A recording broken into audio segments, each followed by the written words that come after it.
Bharatiya Janata party Maharashtra के उपाध्यक्ष श्री गोविंद जी केंद्रे और श्री गोपाल राव जी पाटिल और यहां के लोकप्रिय सांसद श्री सुनील जी गायकवाड़, जिलाध्यक्ष श्री नागनाथ जी, श्री किरण उर्जे उपाध्यक्ष, श्री आऊ वागदरे, श्री गुरुनाथ मगे, श्री धर्म सिंह रावत, श्री सूर्यकांत शिंदे, श्री समीर डांगे, यहां उपस्थित मेरे सभी सम्मानित बुजुर्गों, नौजवान मित्रों, मी अवश्य मध्ये पहिलो वेळ येत आहे.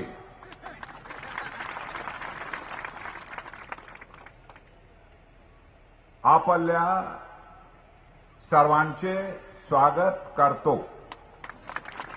ये ठीक रहा है कि नहीं रहा? चलेगा?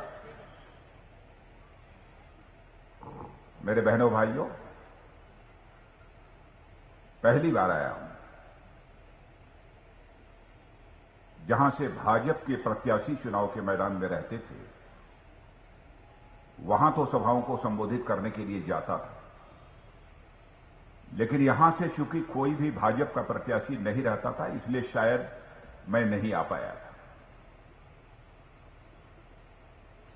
यह बात सच है कि भाजपा और शिवसेना की युति थी पहले. ऐसा नहीं है कि जहां शिवसेना के प्रत्याशी लड़ते थे वहां नहीं जाता था, वहां भी जाता था, लेकिन यहां नहीं आ पाए थे. पहली बार आया और तब यहां पर आया हूं जब हमारे पासा पटेल यहां से चुनाव लड़ रहे हैं.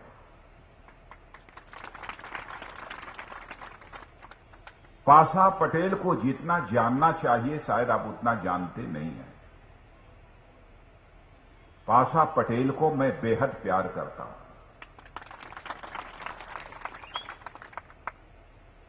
पासा पटेल किसी जात, किसी पंथ, किसी मजहब, किसी धर्म का यह इंसान नहीं है, बल्कि यह इंसान सभी का है, सभी का.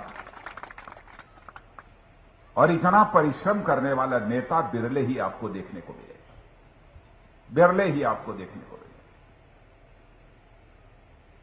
और किसानों और गरीबों की समस्याओं को लेकर सदैव संघर्ष करने वाला नेता. इसलिए मैं पासा पटेल के लिए आया हूं. और यह मान लीजिए, पासा पटेल को यदि आपने अपना खासदार बनाया,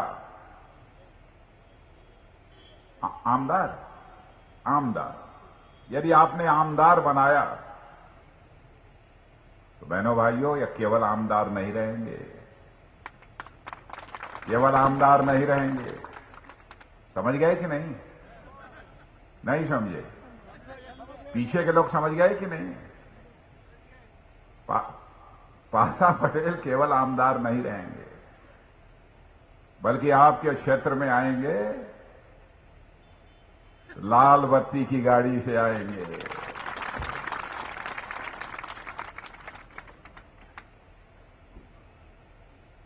बहनों भाइयों, पासा पटेल के अंदर बहुत ही जीवट है. और जब मैं पासा पटेल के बारे में जब मैं बोल रहा हूं तो मुझे गोपीनाथ मुंडे जी की भी याद आ जाती है. लातूर में, क्योंकि एक थोड़ा सा भाग जब यहां के वो आमदार हुआ करते थे, एक थोड़ा सा भाग लातूर का भी उनके विधानसभा क्षेत्र में पड़ता था. गोपीनाथ मुंडे से भी हमारे बहुत ही गहरे रिश्ते रहे. कारण यह कि वह भी शेतकरी समाज की समस्याओं को लेकर बराबर संघर्ष करते रहे. और मैं भी सारे देश भर में और संसद में भी शेतकरी समाज की समस्याओं को लेकर ही बोलता रहा हूं, संघर्ष करता रहा हूं. और संसद में भी, संसद की अगली सीट पर हमारे बगल में ही गोपीनाथ जी मुंडे बैठा करते थे. इसलिए जब मैं लातूर आया हूं तो स्वाभाविक रूप से उनकी मुझे याद आ रही है. इसलिए सबसे पहले मैं अपनी तरफ से भी गोपीनाथ जी मुंडे के प्रति हार्दिक श्रद्धांजलि अर्पित करता हूं. मैंने पासा पटेल के बारे में देखा है कि वह केवल गोपीनाथ जी मुंडे के ही प्रिय नहीं थे. जितने प्रिय और प्यारे ये गोपीनाथ मुंडे के थे, वह राजनाथ सिंह के हैं, वैसे ही शिवसेना के नेता हमारे आदरणीय स्वर्गीय बाला साहब जी ठाकरे के भी थे। यह मैंने खासियत देखी। बाला साहब का यदि मैंने नाम लिया तो आप लोगों को लग रहा होगा कि भाजपा और शिवसेना की युति टूट जाने के बाद भी भाजपा का नेता बाला साहब का नाम ले रहा है। बहनों भाइयों, भले ही युति टूट गई हो, लेकिन आज भी बाला साहब ठाकरे के प्रति हमारे मन के अंदर बेहद सम्मान है। मैं उनकी इज्जत करता हूं, मैं डंके की चोट पर मैं कह सकता हूं। उन्होंने महाराष्ट्र की राजनीति को एक नया डायमेंशन, एक नया आयाम देने का काम किया। कुछ लोग हो सकते हैं कि उनकी बातों से सहमत न हो। सहमत होना और असहमत होना यह तो संभव हो सकता है, लेकिन हर व्यक्ति उनको सम्मान करता था, चाहे भले ही वह दूसरी पार्टी में क्यों न रहा। ऐसी शख्सियत थी। जब भी महाराष्ट्र का नाम आता था, स्वर्गीय बाला साहब जी ठाकरे कर याद अपने आप ताजा हो जाती। पाशा पटेल को उनका भी प्यार प्राप्त। और आज यदि आपके बीच यहां पर आया हूं तो आपसे यह अपील करने आया हूं कि आप लोगों ने, जब पिछला लोकसभा का चुनाव हुआ था, यहां से हम हमारे सुनील गायकवाड़ को आपने खासदार बनाकर भारत की संसद में भेजा। आपके प्रति मैं आभार व्यक्त करता हूं। और खूब जमकर महाराष्ट्र से आपने भाजपा के भी और शिवसेना के लोगों को जिताकर भेजा था। दिल्ली में आपने हम लोगों की सरकार बना दी। नरेंद्र भाई मोदी भारत के प्रधानमंत्री बन गए। लेकिन आज मैं आप सबसे अपील करने आया हूं, और पिछली सभा में भी मैंने अपील किया था, केंद्र की सरकार बनाकर, भाजपा की सरकार बनाकर आप लोगों ने हमें कुर्ता तो पहना दिया है, लेकिन बहनों भाइयों, केवल कुर्ता पहना के किसी को सड़क पर खड़ा कर दीजिए तो वह कैसा दिखेगा आप स्वयं सोच सकते हैं। तो आज यह अपील करने आया हूं आपसे भी और महाराष्ट्र की जनता से भी, केंद्र में भाजपा की सरकार बनाकर आपने कुर्ता तो हम लोगों को पहना दिया है, लेकिन अब महाराष्ट्र में सरकार बनाकर पैजामा भी पहना दीजिए। इसीलिए मैं आप सबके बीच हूं। और अब यहां पर महाराष्ट्र में लंबे समय से आपने कांग्रेस और एनसीपी की सरकार को काम करते हुए देखा है। आजाद भारत में लंबे समय तक महाराष्ट्र में किसी सरकार ने हुकूमत की है तो कांग्रेस ने हुकूमत की है और एनसीपी ने हुकूमत की। थोड़े समय के लिए भाजपा शिवसेना की सरकार इस महाराष्ट्र में थी, लेकिन मैं कह सकता हूं कि 68 वर्षों की इस आजादी के काल में लगभग 60 वर्षों तक हुकूमत यदि किसी की रही है तो वह कांग्रेस की रही है, और उसके बाद एनसीपी की रही। भाजपा की अकेले कभी यहां पर महाराष्ट्र में सरकार नहीं बनी। मैं कांग्रेस और एनसीपी के दोस्तों से पूछना चाहता हूं कि महाराष्ट्र जैसे राज्य के विकास के लिए आपको अभी कितना समय चाहिए? 60 वर्षों का समय महाराष्ट्र जैसे राज्य के विकास के लिए कोई यह कम समय नहीं होता। महाराष्ट्र में किसानों की हालत देखता हूं, नौजवानों की हालत देखता हूं, कितनी बदतर है। फिर भी महाराष्ट्र के मुख्यमंत्री और कांग्रेस के नेता यह कहते हैं कि महाराष्ट्र अव्वल है, नंबर 1 है। मैं पूछना चाहता हूं कांग्रेस के नेताओं से, एनसीपी के नेताओं से, किस मामले में महाराष्ट्र नंबर 1 है? यह सच है। महाराष्ट्र की राजधानी मुंबई भारत की आर्थिक राजधानी है। जब भारत की आर्थिक राजधानी महाराष्ट्र में हो, फिर भी यहां के लोग गरीबी की जिंदगी जी रहे हो, यहां का नौजवान बेरोजगारी की जिंदगी जी रहा हो। क्यों ऐसे हालात हैं? कांग्रेस और एनसीपी के नेताओं के पास इसका कोई जवाब नहीं है। हम जानते हैं कि महाराष्ट्र नंबर 1 कांग्रेस और एनसीपी ने नहीं बनने दिया। और नंबर 1 मैं पूछ रहा था कुछ प्रेस के लोगों से, ये बतलाइए कि ये कांग्रेस के लोग महाराष्ट्र हर मामले में नंबर 1 है, ये कैसे कहते हैं? तो वह सोचने लगे और सोचने के बाद दिमाग पर जोर डाला और कहा कि हमारी समझ में नहीं आ रहा है कि महाराष्ट्र नंबर 1 कैसे है। तो मैंने कहा कि क्या घोटालों में महाराष्ट्र नंबर 1 है? कहां साहब, उसमें तो है। मैंने कहा किस किस चीज का घोटाला हुआ? कहा कि यहां आदर्श घोटाला हुआ है, यहां गोबर का घोटाला हुआ है, यहां सिंचाई का घोटाला हुआ है, यहां चारा का घोटाला हुआ है। मैंने कहा कि तब उसके लिए लोग कहते हैं कांग्रेस के लोग कि महाराष्ट्र नंबर 1 है घोटालों के लिए। जब इन लोगों ने चारे घोटाले की बात कही और गोबर घोटाले की, तो बहनों भाइयों, हमारे जैसा व्यक्ति यह समझ नहीं पाया कि चारा तो आदमी तो खाता नहीं, तो चारा का घोटाला कैसे हो जाएगा। बाद में उन्होंने समझाया कि चारा का घोटाला कैसे होता है। यह है कांग्रेस और एनसीपी की सरकार की हालत। भारत की सीमाओं की रक्षा करने वाले जो हमारे जवान होते हैं, सेना के जवान जो भारत की सीमाओं की रक्षा करते करते शहीद हो जाते हैं, उनकी विधवाओं के लिए जो फ्लैट बनाए गए थे, उनके परिवार के सदस्यों के लिए जो फ्लैट बनाए गए थे, उन्हें आवंटित नहीं किए गए।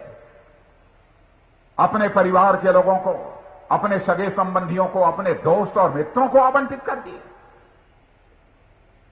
क्या ऐसी ही सरकार महाराष्ट्र को चाहिए? बिजली के बारे में मैं पूछ रहा था कि यहां पर बिजली लोगों तक पहुंचती है कि नहीं पहुंचती है। लोगों ने कहा कि साहब बामुश्किल 2 घंटे 4 घंटे दी, कभी बिजली आ गई तो आ गई, नहीं बिजली आती है।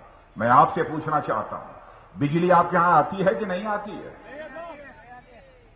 अरे कुछ तो आती होगी, 2 घंटे 4 घंटे कुछ आती है कि नहीं? कितने घंटे? 2 घंटे। कहां चली गई? बिजली मंत्री हैं लेकिन बिजली गायब। मैं बिजली मंत्री से बिजली मंत्री बनाने की जरूरत क्या है? क्या जरूरत है पावर मिनिस्टर की, जब यहां पर बिजली ही नहीं पैदा होती है? बहनों भाइयों, हमारा बगल का राज्य है गुजरात। आप महाराष्ट्र के लोगों का पड़ोसी राज्य है गुजरात। वहां भाजपा सरकार 12-14 वर्षों तक रही है लगातार। और गुजरात के अलावा हमारा मध्य प्रदेश है, छत्तीसगढ़ है, गोवा है। जाकर कोई इन राज्यों को देख सकता है जहां पर हमारी भाजपा की सरकारें हैं। इन राज्यों का भाजपा ने कैसे विकास किया है। और आपको दूर नहीं ले जाना चाहता हूं, केवल पड़ोसी राज्य गुजरात में ले जाना चाहता हूं। जिस गुजरात के विकास की चर्चा केवल भारत में ही नहीं होती है, बल्कि बहनों भाइयों, सारी दुनिया के कोने कोने में गुजरात की चर्चा होती है और नरेंद्र भाई मोदी की चर्चा होती है। कांग्रेस के लोगों के पास इसका क्या जवाब है? केवल यहां पर लूट खसोट, भ्रष्टाचार और काम करने की जो एक ललक होनी चाहिए, तड़पन होनी चाहिए जनता की सेवा करने के लिए। क्या राजनीति इसीलिए की जाती है? बहनों भाइयों, यह कांग्रेस और एनसीपी के लोग राजनीति यदि करते हैं तो केवल सरकार बनाने के लिए राजनीति करते हैं। सरकार बनाकर यह सत्ता का सुख भोगना चाहते हैं। लेकिन राजनीति भाजपा का मानना है, और भाजपा उसी रास्ते पर चलती है कि राजनीति केवल सरकार बनाने के लिए नहीं की जानी चाहिए, राजनीति की जानी चाहिए तो देश बनाने के लिए राजनीति की जानी चाहिए, केवल सरकार बनाने के लिए राजनीति नहीं की जानी चाहिए। और जहां जहां सरकार बनाई हम लोगों ने, वो अपने में एक मिसाल है। भारत ही नहीं बल्कि दुनिया की अंतर्राष्ट्रीय एजेंसियां जो सभी देशों के राजनीतिक स्थिति का विश्लेषण करती रहती हैं, बड़े बड़े पॉलिटिकल एनालिस्ट, राजनीतिक विश्लेषक, हिंदुस्तान में सभी राज्य सरकारों की, सभी राजनीतिक पार्टियों की सरकारों की कामकाज की तुलना करने के बाद अपनी एक रिपोर्ट में यह कहा है कि हिंदुस्तान में सबसे बेहतर हुकूमत चलाने वाली यदि कोई राजनीतिक पार्टी है तो उस राजनीतिक पार्टी का नाम है भारतीय जनता पार्टी। सभी इसको स्वीकार करते हैं। आपने इसके पहले 6 वर्षों तक आदरणीय अटल बिहारी वाजपेयी जी की भी सरकार देखी है। मेरी बात गलत हो तो मत बोलिएगा। क्या यह सच नहीं है कि अटल जी की सरकार में 6 वर्षों में हम लोगों ने एक दिन भी महंगाई को नहीं बढ़ने दिया था? यह सच है कि नहीं है? न एक दिन नहीं बढ़ने दिया। जब से 10 वर्षों से केंद्र में और 15 वर्षों से महाराष्ट्र में कांग्रेस एनसीपी की सरकार आई, तब से लगातार महंगाई बढ़ रही है, लगातार महंगाई बढ़ती रही। अब 4 महीने से हम लोगों की सरकार आ गई है। 4 महीनों से मैं यह दावा नहीं करना चाहता 10 साल पहले की जो महंगाई थी वहां पर लाकर हमने भारत को खड़ा कर दिया है 4 महीने में, यह दावा नहीं करना चाहता। लेकिन इतनी बात मैं दावे के साथ कह सकता हूं कि कांग्रेस और एनसीपी के शासनकाल में जो महंगाई तेजी के साथ बढ़ रही थी, उस महंगाई को 4 महीने में ही रोकने में हमारे प्रधानमंत्री नरेंद्र भाई मोदी ने कामयाबी हासिल की। 4 महीने में उस महंगाई को हमने रोक दिया। पहले हर महीने में पेट्रोल की कीमत बढ़ती थी, डीजल की कीमत बढ़ती थी। एक बार नहीं, पेट्रोल और डीजल की कीमतें तो कांग्रेस के शासनकाल में 3 बार 4 बार महीने में ही बढ़ जाती थी। लेकिन बहनों भाइयों, इधर 4 महीने के अंदर जब से नरेंद्र भाई मोदी भारत के प्रधानमंत्री बने हैं, पेट्रोल की कीमत 3 बार कम हो गई। पेट्रोल की कीमत 3 बार कम हो गई। और हमारे उस समय के प्रधानमंत्री जो हुआ करते थे डॉक्टर मनमोहन सिंह जी, वो कहते थे कि हम लोग महंगाई के सवाल को खड़ा करते थे संसद में, वो कहते थे हमारे पास कोई जादू की छड़ी नहीं है कि हम जादू की छड़ी घुमाकर महंगाई को रोक दें। तो मैंने उनको सुझाव दिया था। मैंने कहा अटल बिहारी वाजपेयी जी के समय कैसे महंगाई रुक गई? कहा मैं नहीं जानता। मैंने कहा आप समझते हैं कि जादू की छड़ी से ही महंगाई रुक सकती है, तो आप चले जाइए, अटल बिहारी वाजपेयी जी ने वह जादू की छड़ी रखी है, वह जादू की छड़ी ले लीजिए और महंगाई रोक दीजिए ताकि देश की जनता को राहत मिल जाए। केवल अपनी विफलताएं, अपनी कमी को पर पर्दा डालने की कोशिश की जाती रही। देश की अर्थव्यवस्था को सुधारने के लिए जो पहल होनी चाहिए थी, वह बहनों भाइयों इन लोगों के द्वारा पहल नहीं हुई। आज क्या हुआ है? 4 साढ़े 4 महीने पहले आप लोगों ने केंद्र में भाजपा की सरकार बना दी है। नरेंद्र भाई मोदी भारत के प्रधानमंत्री बन गए हैं। परिवर्तन दिखाई दे रहा है। हमारे प्रेस के मित्र भी बैठे हैं, इस सच्चाई को स्वीकार करेंगे। पहली बार सारी दुनिया की नजरों में भारत का मस्तक ऊंचा हुआ है। भारत का मस्तक ऊंचा हुआ है। क्या कभी आपने सुना था भारत का प्रधानमंत्री शपथ ले रहा हो और सारे पड़ोसी देशों के राष्ट्राध्यक्ष उस शपथ ग्रहण समारोह में भाग लेने के लिए मौजूद हैं? पहली बार। और अब ये उनकी अमेरिका की यात्रा थी। आपने टेलीविजन पर देखा होगा, हमारे प्रधानमंत्री मोदी जी अमेरिका गए थे। मुझे याद है, अमेरिका का नाम लेता हूं तो मुझे याद आ जाता है, मैं पार्टी का अध्यक्ष था पिछले साल, तो मैं अमेरिका गया था। चुनाव होने के, लोकसभा चुनाव होने के एक 7-8 महीने पहले, तो अमेरिका ने उस समय यह प्रतिबंध लगा रखा था कि नरेंद्र भाई मोदी को हम किसी भी सूरत में अमेरिका में घुसने नहीं देंगे। तो मैं वहां गया, तो जैसे यहां पर खासदार होते हैं वैसे ही वहां पर कांग्रेस की संसद थी, कांग्रेस और ये सीनेट कि सारे वहां के संसद सदस्य, किसी ने दावत दी, किसी ने लंच दिया, किसी ने डिनर दिया। वहां के सारे उपराष्ट्रपति या सारे नेताओं से भेंट मुलाकात हुई। तो मैं जब चलने लगा तो वहां के नेताओं ने मुझसे कहा कि साहब आप पार्टी के अध्यक्ष हैं, आप यहां आए हैं और नरेंद्र भाई मोदी को आपने भावी प्रधानमंत्री के रूप में पेश किया है, लेकिन अमेरिका उनको वीजा देने को तैयार नहीं है ताकि वो अमेरिका आ सके। तो आपने कम से कम आपको वीजा तो मांगना चाहिए था अमेरिका की सरकार से, क्यों नहीं वीजा मांगा? मैंने कहा कि इस हकीकत को समझ लो कि नरेंद्र भाई मोदी ने भी कभी अमेरिका से वीजा नहीं मांगा अमेरिका आने के लिए, और न तो कभी वीजा के लिए उन्होंने दरखास्त की। और मैं भी यहां आया हूं तो नरेंद्र भाई मोदी के लिए वीजा मांगने नहीं आया हूं। और फिर धीरे से उनकी कान में मैंने कह दिया, देखते जाना, 8 महीने के बाद इसे हिंदुस्तान की जनता ऐसे हालात पैदा कर देगी कि 8 महीने के बाद भारत का प्रधानमंत्री बनने के बाद जब नरेंद्र भाई मोदी अमेरिका आएंगे तो अमेरिका रेड कारपेट बिछाकर नरेंद्र भाई मोदी का स्वागत करेगा। और बहनों भाइयों, यही आपने देखा, यही आपने देखा, यही किया। और आने के बाद समाज की अंतिम सीढ़ी पर बैठे हुए लोगों के लिए, गरीबों के लिए, किसानों के लिए उन्होंने काम प्रारंभ कर दिया।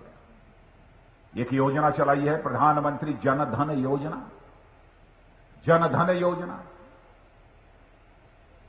और उसमें आगामी 3 वर्षों के अंदर हिंदुस्तान का एक व्यक्ति भी नहीं बचेगा, भले ही वह झोपड़ी में क्यों न रहता हो, जिसका कि बैंक में अकाउंट न खुल जाए। कांग्रेस के एक हमारे मित्र ने कहा कि यह बतलाइए कि बैंक में लोगों का अकाउंट खुल जाने से क्या उनकी गरीबी दूर हो जाएगी? क्या बेरोजगार नौजवानों की बेरोजगारी दूर हो जाएगी? मैंने कहा नहीं, लेकिन जिस दिन गरीब का अकाउंट बैंक में खुल जाएगा, उसी दिन उस गरीब का 1 लाख रुपए का जीवन बीमा पक्का हो जाएगा। उसी दिन 1 लाख रुपए का जीवन बीमा पक्का हो जाएगा। आप लोगों ने किसी ने अकाउंट इधर खोला है कि नहीं? ये हाथ उठाइए। बहुत लोगों ने खोला, और 6 महीने तक उसका अकाउंट चलता रहा तो 5,000 रुपए का 6 महीने के बाद उसे ओवरड्राफ्ट भी मिल जाएगा। सबसे बड़ी सुविधा उसमें क्या है? खाद पर सब्सिडी मिलती है, लेकिन उद्योगपतियों को मिल जाती है, वह सब्सिडी आप तक नहीं पहुंचती। बच्चों को वजीफा मिलता है, सीधे वजीफा नहीं मिलता है, कोई न कोई देता है वजीफा। वृद्धावस्था पेंशन, विधवा पेंशन, यह सब सारी चीजें बिचौलियों के माध्यम से आप तक पहुंचती है।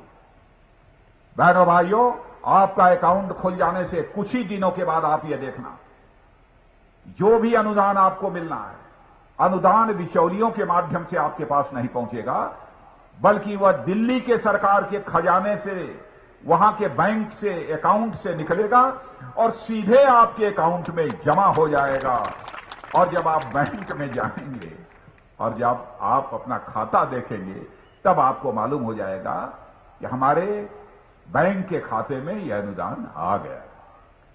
यह प्रधानमंत्री जनधन योजना का सबसे बड़ा लाभ। अब हमारे प्रधानमंत्री, किसी प्रधानमंत्री को भारत में आपने देखा है? कोई प्रधानमंत्री वाल्मीकि बस्ती में जाकर झाड़ू लगा रहा हो? झाड़ू लगाते हुए किसी प्रधानमंत्री को नहीं देखा होगा।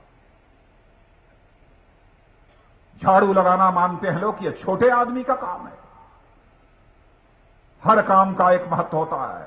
काम करना, परिश्रम करना, यह ईश्वर की पूजा होती है बहनों भाई, यह ईश्वर की पूजा होती है। और इस देश के प्रधानमंत्री ने भी, और इस देश के महामहिम राष्ट्रपति महोदय ने आजाद भारत के इतिहास में पहली बार अपने हाथों में झाड़ू लेकर झाड़ू लगाने का काम किया था। यानी हम यह संदेश देना चाहते हैं, शरीर का पसीना बहाने वाले की इज्जत की जानी चाहिए, केवल पैसे वालों की इज्जत नहीं की जानी चाहिए। मैं आपसे पूछना चाहता हूं, इज्जत पैसे की जानी चाहिए कि पसीने की जानी चाहिए? आप बताइए। पसीने की क्यों की जानी चाहिए? नहीं, मैं बताता हूं क्यों करनी चाहिए। मुझे यह बताइए कि पैसे से पसीना पैदा होता है कि पसीने से पैसा पैदा होता है? पसीने से यदि पैसा पैदा होता है तो पैदा करने वाले की हमारे यहां इज्जत की जाती है, पैदा होने वाले की उतनी इज्जत नहीं की जाती। यह है कि नहीं? और इस मर्म को यदि कोई समझता है तो भारतीय जनता पार्टी समझती है। छोटे बड़े का हम भेदभाव मिटा देना चाहते हैं। समाज में चाहे कोई भी जाति का हो, कोई पंथ का हो, किसी मजहब का, कोई धर्म का हो, सभी एक हैं। सभी को हम संदेश देना चाहते हैं। और बहनों भाइयों, जहां तक बेरोजगार नौजवानों का सवाल है, हम हर नौजवान के हाथों को काम देना चाहते हैं, रोजगार देना चाहते हैं। अब आप सब किसान हैं। मैं जानता हूं किसानों की हालत क्यों खराब है, क्योंकि किसान माने शेतकरी, मैं भी शेतकरी हूं। मैं जानता हूं उनकी क्या प्रॉब्लम है, क्या समस्याएं हैं। अब आप 1 एकड़ खेत में जितना पैसा लगाते हैं फसल पैदा करने के लिए, दाल, यहां पर किसकी दाल होती है? मूंग की दाल होती है, मूंग होती है, और तुअर भी होती है।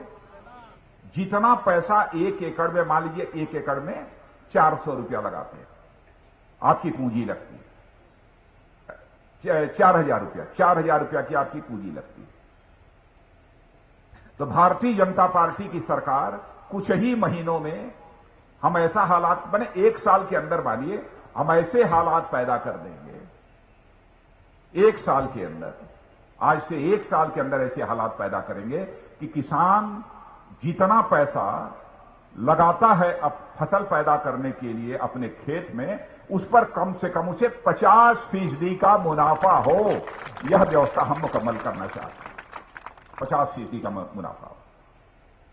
और मैंने यह भी देखा है, शेतकरी का लड़का चपरासी बनना तो पसंद करेगा, क्लर्क बनना तो पसंद करेगा, लेकिन खेती करना पसंद नहीं करता, किसान बनना पसंद नहीं करता। क्या हम ऐसा नहीं कर सकते? अंगूर यदि आप पैदा करते हैं तो अंगूर की फैक्ट्री यहां पर लगाई जाए। आप यदि आलू पैदा करते हैं तो चिप्स बनाने वाली फैक्ट्री नहीं लगाई जा सकती। यदि आलू 10 रुपया किलो, 5 रुपया किलो, जो कुछ भी आपके खेतों से बिकता होगा, लेकिन 1 किलो आलू से 300 रुपए का चिप्स तैयार हो सकता है 10 रुपए की आलू से। क्यों नहीं 10 करोड़, 5 करोड़, 15 करोड़ रुपया लगाकर छोटे छोटे उद्योग हर न्याय पंचायत में खड़ा कर दिया जाए और किसानों की कोऑपरेटिव जो है वही उस उद्योग को चलाए। गांधी जी यही चाहते थे, लेकिन कांग्रेस ने नहीं किया इसे। कांग्रेस के नेताओं ने तो केवल गांधी का नाम ले लिया। देखिए कांग्रेस के जितने बड़े नेता हैं ना, सबके नाम के आगे गांधी गांधी गांधी। गांधी का नाम तो चुरा लिया है उन्होंने, लेकिन गांधी के काम को उन्होंने छोड़ दिया। और बहनों भाइयों, भारतीय जनता पार्टी ही गांधी के सपने को पूरा करेगी। आपको मैं विश्वास दिलाना चाहता हूं, गांधी के सपने को भारतीय जनता पार्टी ही पूरा करेगी। यह हम लोगों का संकल्प है। तो आज यदि मैं आपके बीच आया हूं तो यही अपील करने आया हूं कि हम देश के लोगों की माली हालत सुधारना चाहते हैं, उनकी आर्थिक हालात को बदलना चाहते हैं, और साथ ही साथ हम देश की सीमाओं की चौकस सुरक्षा व्यवस्था भी देना चाहते हैं। आपने देखा होगा कि बराबर उसमें तरह तरह की हरकतें होती थी, चुप्पी साधे लोग रहते थे, कोई बोलता नहीं था। पाकिस्तान फिर हरकतें शुरू कर दिया था, सीमा उल्लंघन की आदत पड़ी हुई थी कांग्रेस के समय के शासनकाल की। बहनों भाइयों, हम लोगों ने कहा है कि अब जमाना बदल चुका है हिंदुस्तान में। अब नरेंद्र भाई मोदी की सरकार आ गई है। पाकिस्तान सोच ले, अब सीज फायर वायलेशन करना बंद करे, नहीं तो हमारी भारत की सेना और हमारे भारत के जवान उसका मुंहतोड़ उन्हें जवाब देंगे। यह दो टूक शब्दों में हम लोगों ने संदेश दिया। लाल बहादुर शास्त्री जी ने नारा दिया था, इस हिंदुस्तान की हकीकत को समझते हुए, जय जवान और जय किसान। सीमाएं जब सुरक्षित रहेंगी तभी सुकून से, आराम से कोई काम कर सकता है। सीमाएं यदि सुरक्षित नहीं रहेंगी तब तक कोई काम नहीं कर सकता है। और बहनों भाइयों, इसीलिए मैं आप सबसे यह निवेदन करने के लिए आया हूं, एक नए भारत के निर्माण के लिए आप सभी का समर्थन भारतीय जनता पार्टी को मिलना चाहिए। कमल का फूल, यह हम भाजपा का चुनाव चिन्ह है, कमल के फूल का बटन दबाकर, और हमारे पाशा को, कमाल पाशा को भारी मतों से विजय दिलाकर आप आमदार के रूप में उन्हें महाराष्ट्र की विधानसभा में भेजें। यही मैं अपील करने आया हूं। भेज देंगे इन्हें कि नहीं भेजेंगे? पक्का भेज देंगे। एक बार हाथ उठाकर बतला दीजिए, ईमानदारी से दिल पर हाथ रख, भेज देंगे कि नहीं? भाई मीडिया के लोग जरा उधर उधर देखिए, हाथ उठाया लोगों ने, उधर उधर घुमा के देखो, उधर उधर घूमो। एक बार खड़े होकर जरा सब लोग हाथ उठा दीजिए तो यार देख ले लो। अब देखिए सब सारा, लेकिन एक बात मैं, एक वचन मैं ले लूं पाशा से, पाशा पटेल से ले लूं, पक्का? पाशा पटेल एक वचन दे देना। अब इस जनता ने हमको वचन दिया है कि आपको जिताएंगे कमल के फूल का बटन देकर। जैसे पहले आप बुलाते रहे हो, चुनाव जीतने के बाद एक बार फिर से मुझे यहीं पर बुला लेना, यह मैं आपसे वचन लेना चाहता हूं। और बहनों भाइयों, यदि पाशा पटेल के चुनाव जीतने के बाद यहां पर मैं आऊंगा तो फूलों की हार पहनकर अपना स्वागत और अभिनंदन कराने के लिए नहीं आऊंगा, बल्कि एक बार शीश झुकाकर इस विधानसभा क्षेत्र की जनता का अभिनंदन करने के लिए आऊंगा।